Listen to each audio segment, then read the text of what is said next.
ठाणे लोकसभेचे खासदार नरेश म्हस्के यांच्या विशेष निधीतून, संकल्पनेतून व सातत्यपूर्ण प्रयत्नातून ठाणे महापालिका क्षेत्रातील चरई येथील निर्मलादेवी चिंतामणी दिघे चौक आणि हरिनिवास चौक येथील नूतनीकरण आणि सुशोभीकरण करण्यात आलेल्या विविध विकास कामांचा लोकार्पण सोहळा स्वातंत्र्य दिनाच्या निमित्ताने उपमुख्यमंत्री एकनाथ शिंदे यांच्या हस्ते संपन्न झाला आहे। ठाणे नगर स्थापनेपासून हरिनिवास येथील चौकाला हरिनिवास चौक हे नाव देण्यात आले। या नावाला साजेसं तसेच ठाण्याच्या ऐतिहासिक वारशाची सुंदर सांगड घालण्याच्या संकल्पनेतून या ठिकाणी श्रीकृष्णाच्या पदन्यासाचे आकर्षण शिल्प उपमुख्यमंत्री एकनाथ शिंदे यांच्या मार्गदर्शनाखाली साकारण्यात आलं आहे।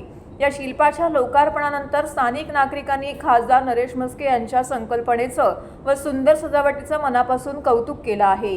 हरिनिवास चौकामध्ये साक्षात श्रीहरीचे आपल्या गोकुळासह दृश्य वास्तव्य असल्याचे चित्र दिसून येत आहे।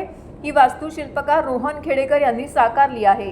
चरई येथील दगडी शाळेजवळ निर्मलादेवी चिंतामण दिघे चौक नूतनीकरणाच्या कामाचा लोकार्पण सोहळा उपमुख्यमंत्री एकनाथ शिंदे यांच्या हस्ते संपन्न झाला। भारतीय शास्त्रीय संगीतातील अत्यंत महत्त्वाचं वाद्य असलेल्या तानपुरा अर्थातच तंबोऱ्याचं भव्य शिल्प या ठिकाणी साकारण्यात आलेलं आहे। भारतीय संगीत परंपरेचं प्रतीक असलेले हे शिल्प परिसराच्या सौंदर्यात तर भर घालतच आहे, पण ठाणे शहराच्या सांस्कृतिक वारशाची आणि कलाप्रेमी परंपरेचीही आठवण करून देत आहे। गडकरी रंगायतन जवळ असल्यामुळे या शिल्पाला विशेष महत्त्व प्राप्त झालं आहे। मोठ्या आणि आकर्षक स्वरूपातील तानपुराचं हे शिल्प चरई परिसरातून ये-जा करणाऱ्या नागरिकांचं लक्ष वेधून घेणारं असून यामुळे या भागाच्या सौंदर्यात निश्चितच भर पडली आहे।